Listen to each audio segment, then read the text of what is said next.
narito po tayo sa Plaza de Castel.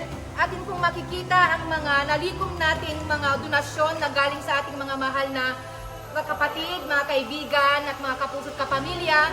Nagpapasalamat po kami sa inyong mga suporta, lalong-lalo na po sa mga ating kasamahan sa Rotary Club of Metro San Fernando, La Union. Nagpapasalamat din po kami sa mga drop-off center sa Halo-Halo de Iloco at saka po dito sa Plaza de Castel at lalo na po doon sa salon natin. Ipapadala po namin itong nalikom nating donasyon sa Marine Battalion Landing Team 10, care of Lieutenant Colonel Rowan Rimas para sa mga kababayan natin sa Cagayan. Ito po yung mga listahan ng ating mga nalikom na ating ibibigay sa Cagayan. 140 cases bottle of water, may 36 sacks of assorted clothes, meron din pong 20 boxes of groceries.